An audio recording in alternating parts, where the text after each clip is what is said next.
Okay, well, we now have a special treat. But before we begin, I want to introduce you this person. You see, increasingly, the quality of our lives is a function of the quality of our experiences. And what is one of the biggest experiences that we can enjoy, almost everybody can enjoy? Think about that. Well, maybe not the best experience, but what's a really good experience, especially here in Spain? Food, Spanish food. That's one. Exactly. Spanish food. Well, let me tell you, food is what we're going to talk about. And this gentleman is now working to change the world of food using technology. Now, Ali Partovi is not just a normal speaker here. You see, Ali Partovi came to this event 4 years ago. In 2012, he was our main speaker. And it was an honor for us to have him because we were very small, if you remember, back in 2012. But he said something that stayed with everybody. And that was a very simple message. Try to succeed, but if you're going to fail, fail fast. Ladies and gentlemen, this is not only a good friend of this event, but a good friend of Spain. He came here in 2012, lived with his entire family for a year. It is our honor to present to you Ali Partovi.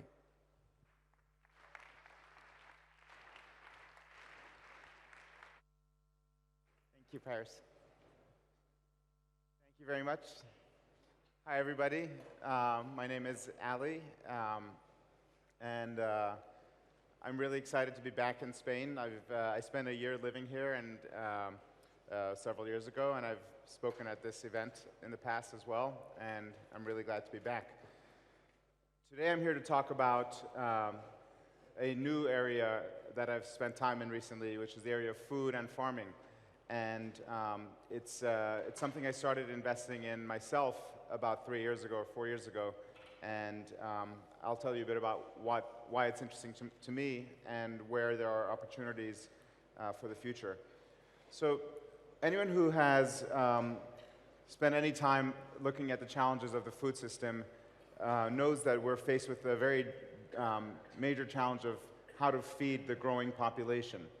And usually the way this is presented is presenting two issues. Number one, that the population of the world is growing to about 9 billion before it begins tapering off. So we need to feed a much larger number of people.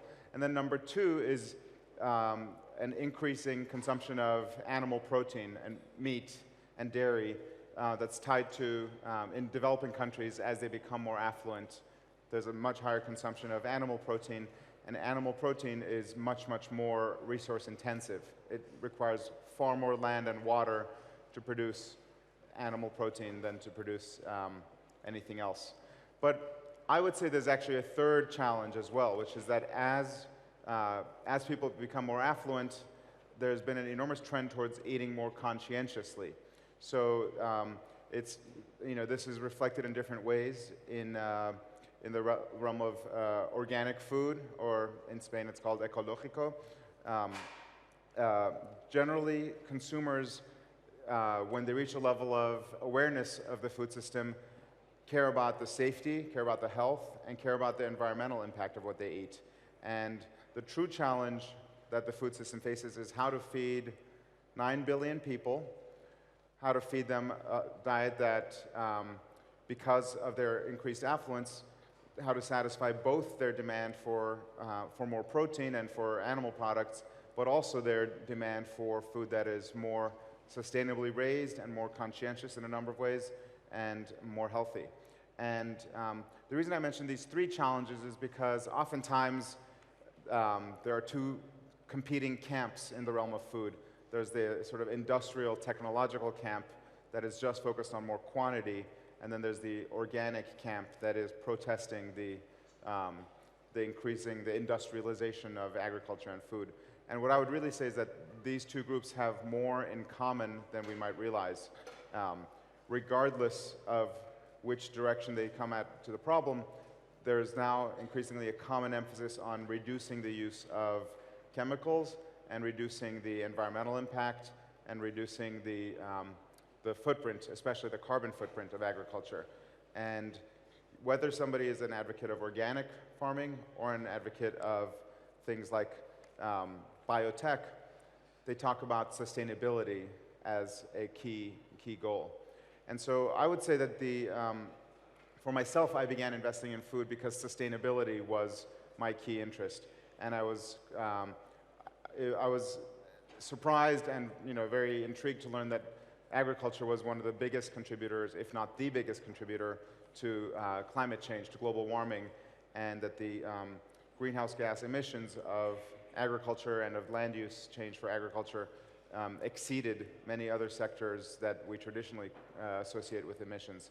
And so I viewed the space of food and agriculture as comparable to investing in sustainable energy, except with an added benefit, which is that in the realm of food, consumers actually pay extra for sustainable food.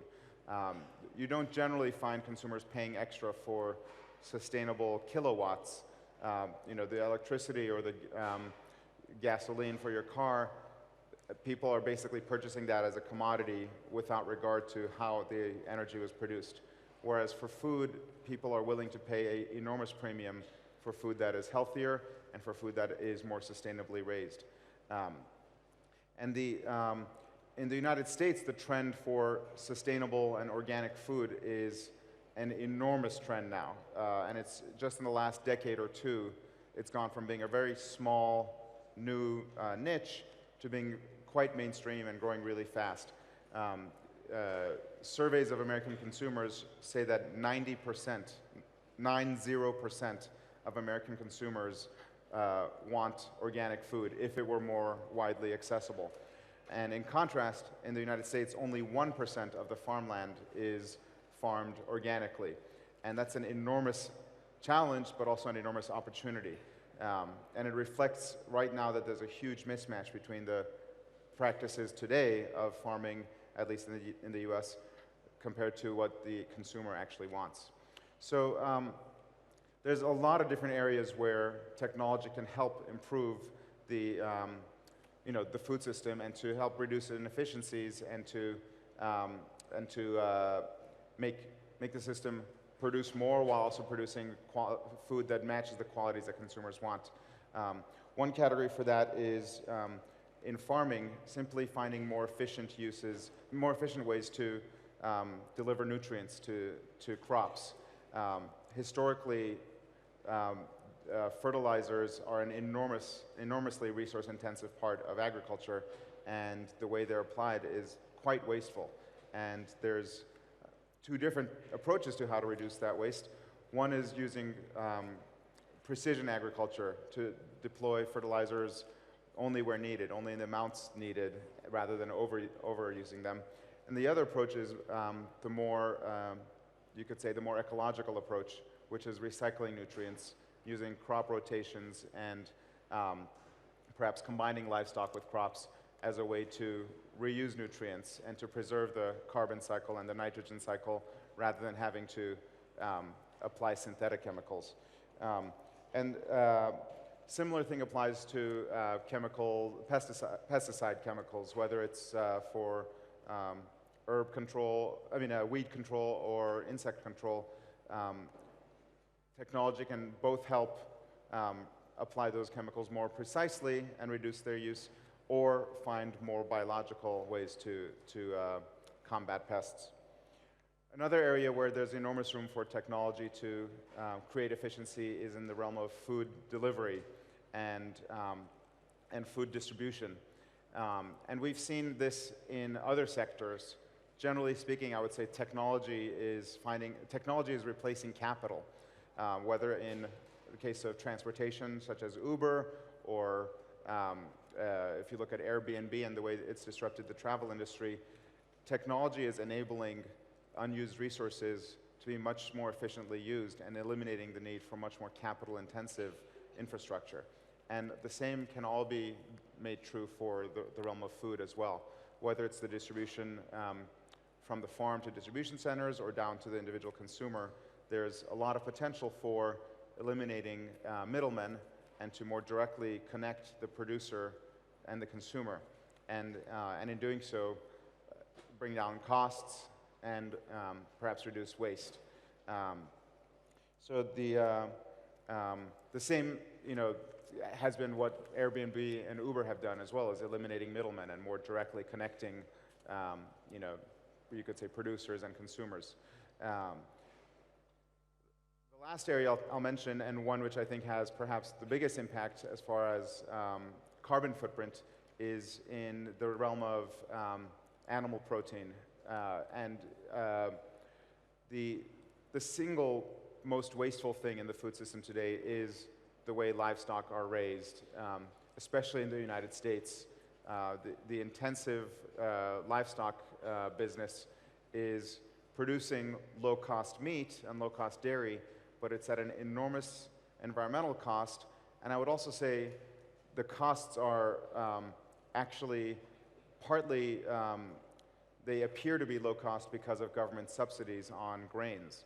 And so the actual market cost is higher, I'm not talking about the externalized costs like the environmental costs, but the actual market cost would be higher if there weren't subsidies on those grains. And so there are serious challenges as to whether we can continue feeding a growing population using these methods. I'd say there are two completely opposite ways that technology is helping address this issue.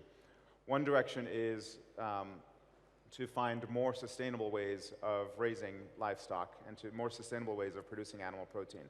And generally speaking, livestock have always been part of agriculture basically since the invention of agriculture. And livestock, even before agriculture, have coexisted as part of ecosystems, just not under the name livestock. But the animals serve an extremely relevant and important ecological role in any ecosystem. And so one direction is to have farming return to a more ecologically sane practice where the animals are part of the farm, where in addition to their meat or their dairy as the main product, their manure is also being used smartly to refertilize the land.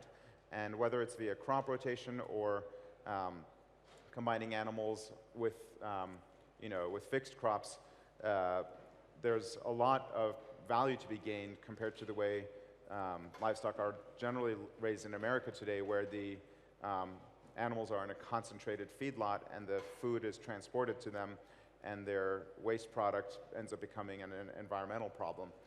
And so there's enormous efficiency, including economic efficiency here to be gained from a more ecologically sound way of raising animals. The other direction is the realm of protein substitutes. And this is not exactly a new concept, but in the last few years, it's had a very renewed vigor because rather than thinking of it as food for vegetarians or food for vegans, the approaches that some Silicon Valley companies have taken is to say, if you can make a good enough substitute, if it's so good that it's indistinguishable from the animal version, then it could be for everybody, not just for conscientious eaters, but it could actually compete on price with the animal version. And so there's a number of very interesting companies, such as Impossible Foods and Hampton Creek Foods, and a new company called Clara Foods, which are developing either plant-based substitutes for meat, eggs, and dairy, or synthetic protein versions. Now, I think all of these are still a long way to go before they reach market scale, but it's a very, very promising direction, because if you can give people a substitute that they actually prefer, or that is not just because of conscientious decision, but because it's actually a comparable substitute for the animal product, it can be enormously more efficient and cost less and enable us to feed more people without nearly the amount of resource drain that animal agriculture today costs. So I'll conclude by saying technology in the food system and farming is not a new thing. And ever since the invention of the plow, agriculture has been a major customer of technological advances over the centuries. What is new and fairly recent, I think, is that the way technology is involved in food and farming is much more digital than it ever was before. And so we've had, over the past several decades, since the 1950s and before, we've had an influx of technology in farming that is more chemical and is almost combating nature, whereas I think the direction that I expect to see over the next decade is technology that is more digital, embracing complexity and using information technology rather than trying to simplify nature, embracing the complexity of nature, and more biological solutions or ecological solutions rather than chemical solutions. And a great example of this is if you look at the transformation that Monsanto has begun undergoing and is continuing. Monsanto is historically a pure chemical company, and they have transformed themselves to a genetic engineering company. And then in the past few years, with the acquisition of Climate Corp, they've really transformed themselves also into a software company. And they are, over time, becoming less and less about chemicals and more about using biological methods and information technology to make farming more efficient rather than the traditional methods of just chemical technology. So I think there's enormous realms for technology to help in the food system, whether it's in farming, food production, food distribution. And I'm very excited to see the new entrants, the new companies that are springing up around us today and here. So I'll close with that. I'm on the very next panel, so if anybody has questions for me, hopefully you'll get a chance to get some answers during the panel. Thank you very much.